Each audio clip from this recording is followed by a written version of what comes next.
Go through your, thank you, and go through your slide presentation. Appreciate you.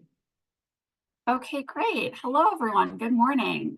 So like Maria said, I currently serve as the Director of the Bureau of Housing Development and Construction at the state, which is a job that I love dearly. I love working in service of our residents. And so I'm so excited to be here today and actually connect directly with you, which is not something I get to do all that often. So I'm thrilled. Thank you guys so much for having me. So I'm going to share my screen and go through my slide deck. Just a sec. I practiced this not 15 minutes ago, so hopefully. Oh, come on. Let's see.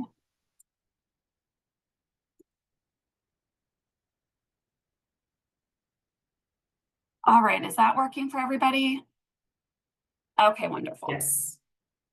All right, so getting rolling. So the topic du jour today is capital improvements at your LHA. So starting off, I know we all sort of know what public housing is, but I'd like to start with sort of an introductory slide. So public housing is affordable housing that is subsidized on both the development and the operating side. And it's sort of unique in the field of affordable housing, which is sort of an umbrella term for a bunch of different flavors of subsidized housing, in that it's subsidized on both ends of the spectrum. There are two kinds of public housing. There is federal public housing and state public housing. So every state in the country has federal public housing, and only 4 states have a state-aided portfolio, with Massachusetts' portfolio being the largest. So we're pretty special here. So federal public housing is subsidized and overseen by HUD, which is a federal agency, and then the state public housing is subsidized and overseen by EOHLC, which is sort of my purview. So that's where I come in. And then Sarah mentioned the bond bill, and I just wanted to give a little more context to this too, because I think it can be a confusing concept. So bond bills are filed every 5 years, and what they do is they authorize a ceiling of spending. So it's not a minimum and it's not a budget. And then it also includes policy proposals as well. So the thing that's important to note for everybody is that we have this great big ceiling now. And now what's going to happen is every year on an annual basis, it's up to the Executive Office of Administration and Finance, or ANF, to set our actual budget limit. And so we are just starting that capital planning process with ANF right now, this month for next fiscal year. And throughout this process, it'll be sort of a back and forth, but then we expect our final numbers will be set by May for next fiscal year. So while you guys did a whole bunch of advocacy around the bond bill, there's also going to be sort of a continued need for advocacy on an annual basis to make sure that the actual budget that we get reflects the work that needs to be done. So happy to talk offline with anyone if they have specific questions or specific things that they want advocated for, because again, that process is starting at the end of this month with ANF. So yeah, more to come on that. Okay, and then I also, just in terms of table setting, wanted to go over EOHLC structure. So the Division of Public Housing is split into 2 bureaus. So there's the Bureau of Housing Management, and then my bureau, the Bureau of Housing Development and Construction. So most reports that LHAs file are going to fall under the housing management scope, but capital improvement plans do fall under the purview of the Bureau of Housing Development and Construction. So that bureau is made up of a bunch of different units. So we have a unit of project managers, we have a unit of architects and engineers on staff, we have a unit of construction advisors, and every LHA has an assigned person from each of those units that is dedicated to helping it implement capital projects. So each LHA should be very familiar with their team and then in constant contact with them throughout the lifespan of projects. And then in addition to the EOHLC staff, we also have RCAT teams, which stands for Regional Capital Assistance Teams. You might be familiar with that concept. But basically, they're teams that are out in the field. They're hosted at 3 different housing authorities. And their basic job is to help LHAs with implementing their smaller capital projects, so 100,000 and below. And then they also help the LHAs put together their CIPs, or their capital improvement plans. And then they serve as a resource during the plan creation process and then sort of throughout as it's getting reviewed and approved at EOHLC. And then on this map, you can see the geographic breakdown, because I said there's 3 teams. So those are housed at the Worcester Housing Authority, the Taunton Housing Authority, and the Chelmsford Housing Authority.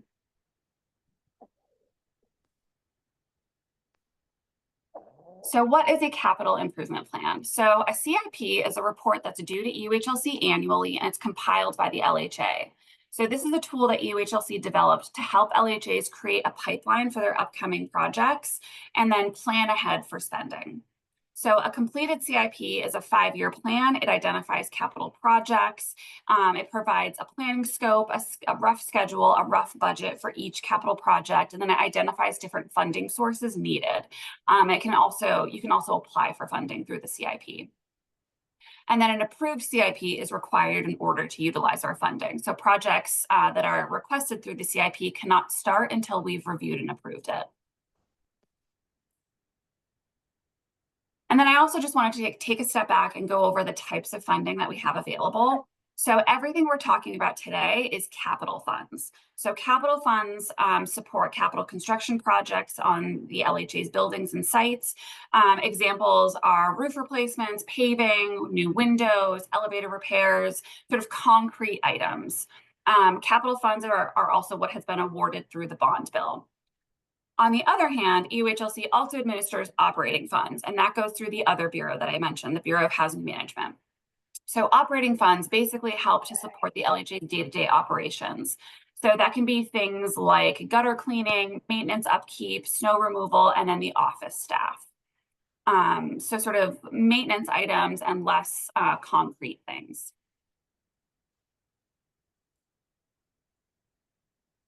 And then this just goes into sort of the background behind each type of funding. So capital funds, again, like I said, are funded through the Commonwealth's annual capital budget. That's that process with A&F that I went over, and then through bond bills. And it's planned and allocated to agencies by the Office of Administration and Finance, A&F. So bond cap is sort of a colloquial term for long-term bonds that are repaid with tax revenue. And then this current fiscal year, we were allocated $157 million in capital funds. And then operating funds, on the other hand, are appropriated each year through an annual budget process. So they're dispersed to LHAs based on their overall funding level and allowable expenses, which is a term called annual, you might have heard. And operating funds are funded by current year taxes. So a good way to distinguish them is capital funds are sort of like debt that the state takes on, whereas operating funds is cash on hand. It's immediately available cash funded through the current year's taxes. So they have very different rules that govern how they're used. So that's just a little bit of context there. And then in this fiscal year, there's $112 million in operating subsidy allocated to the Public Housing Division. Okay, so now I'm going to go into sort of a breakdown of the types of capital funding that we have. So the first and most important one to know about is formula funding. So formula funding is an LHA's share of EOHLC's bond cap. This is allocated to every LHA on an annual basis. And in fiscal year 25, we budgeted $62.5 million out of our $157 million bond cap. So the amount of formula funding that an LHA needs is based on their need and then the size of their portfolio. And we determine need based on the condition of the existing buildings. That's reported in our capital planning system, CPS. So every 5 years, EOHLC procures a statewide facility condition assessment that basically it's a third-party vendor that'll go out to every single LHA, assess every single building for condition, and then give us an update on it. So we have current conditions. And then in the interim between those 5-year assessments, an LHA is tasked with updating CPS anytime a project is done. So just to give some background information, CPS, the capital planning system, it documents every single building in our portfolio and then every single building component in every building. So every window, every roof, every door, it tells us when it was installed and then when it's expected to expire. And so we use that information to project ahead. So we can say like, oh, it looks like there's going to be a bunch of HVACs that are reaching the end of their useful life in year XYZ. So let's plan ahead and put some funding towards that kind of a thing. So anytime an LHA undergoes a project, if they're replacing something, if they're fixing something, they are supposed to go into CPS and make an update to that component so that we know that either the useful life of the component has been extended, or it's coming up. And so a CIP is mostly focused on programming and LHA's formula funding. And so basically they will use their formula funding and create projects that are responsive to the conditions that are in CPS. And then they can also apply for competitive funds as well. So this looks at a breakdown of the bond cap pie is what I've called it. So you can see that formula funding is the lion's share. And then we have what we call special awards, that's about 9%, competitive awards about 23%, and then administrative spending is about 10%. So administrative funding covers things like staff, the technology systems that we use, things like that, and then an LHA's administrative fees.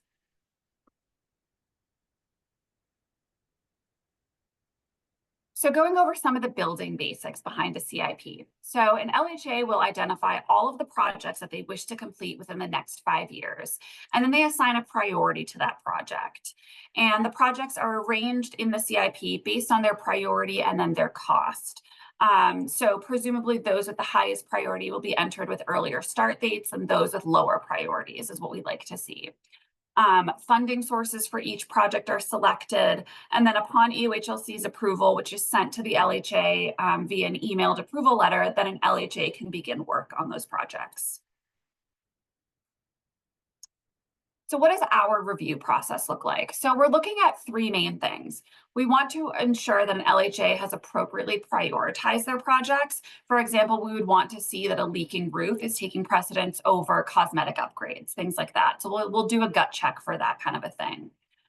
We also want to ensure that an LHA plans to spend within their formula funding limits. So we like to say that an LHA should spend a minimum of 80% of its past 3 fiscal years of formula funding.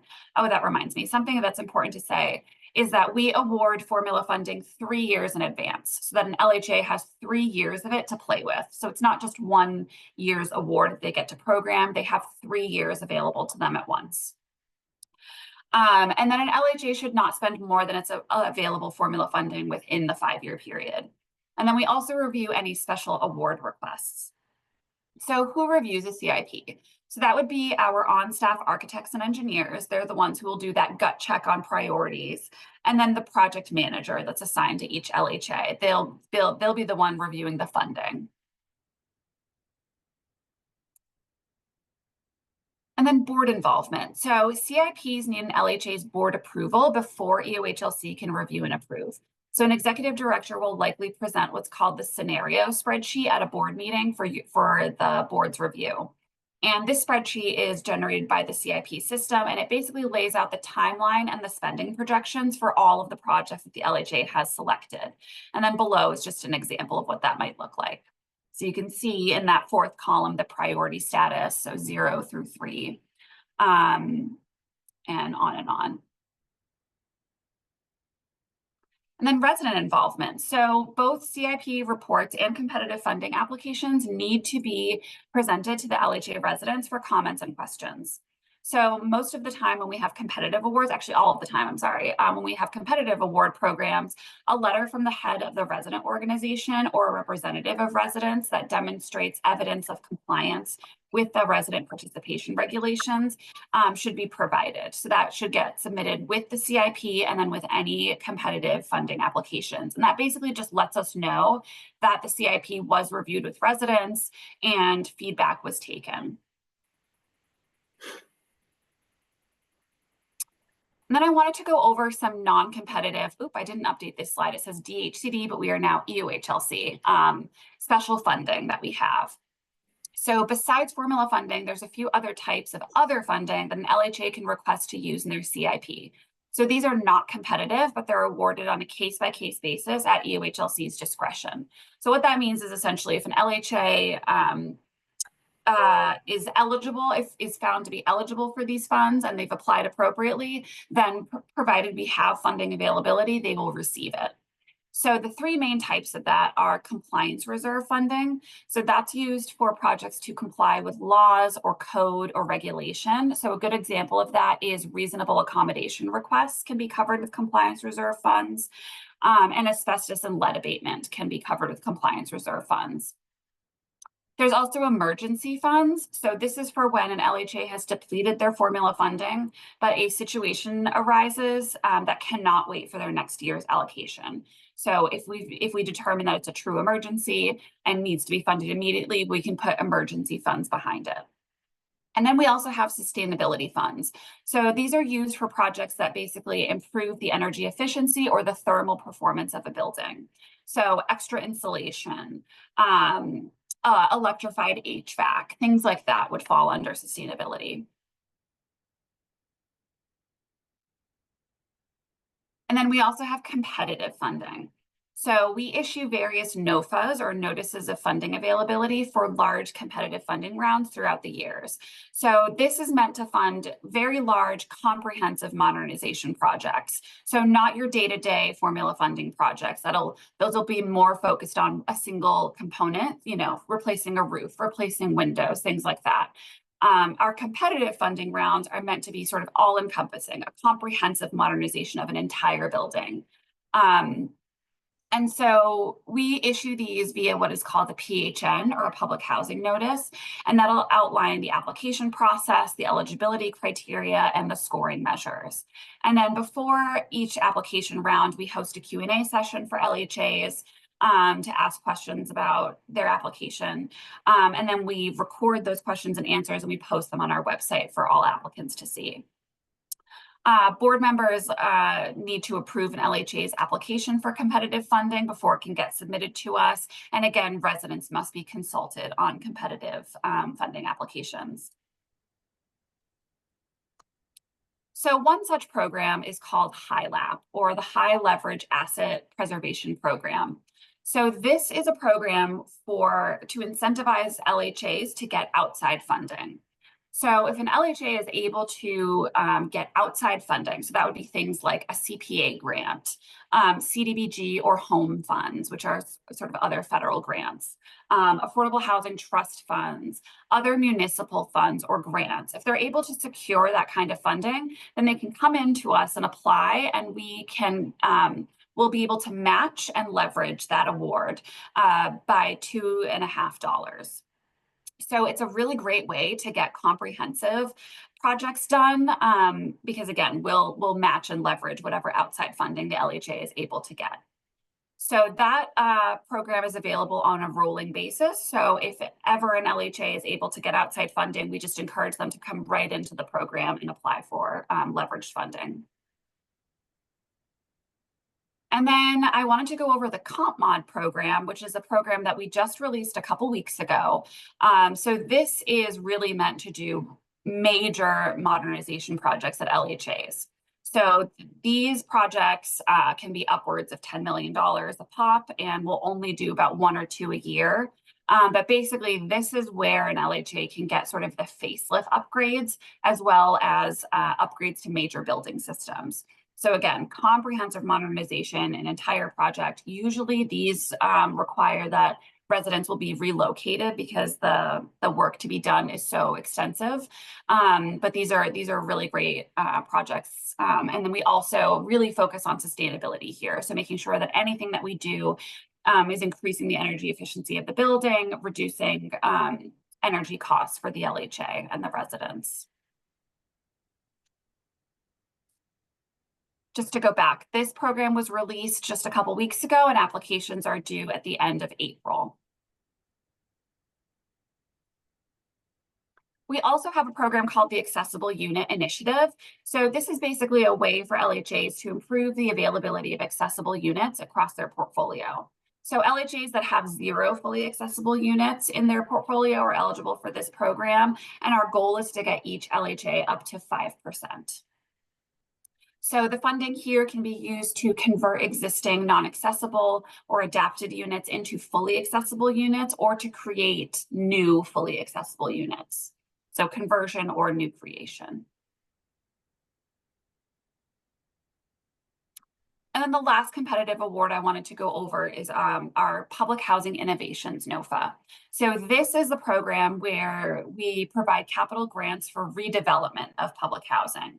So this is where we take a building, this will be torn down and then replaced with new construction. And whenever we do this, we also really prioritize increasing the density. So that means creating new units. So we would never do this and replace just one for one. We would do this, replace one for one and add more. So these projects usually require the partnership of a private development entity because they usually require tax credits to get done. So it's just a different kind of financial structure in addition to our capital grants that usually requires a private developer with that kind of experience to come in and help the housing authority. So this is an annual funding round as well, and about 1 to 2 projects get awarded. Once a project is awarded, it can take, you know, anywhere from a couple years to 5 years to enter the construction phase. These are really, really comprehensive projects that can take a while to get off the ground.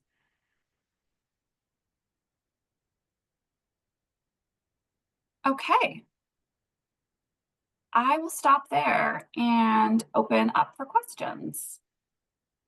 Thank you, Fatima.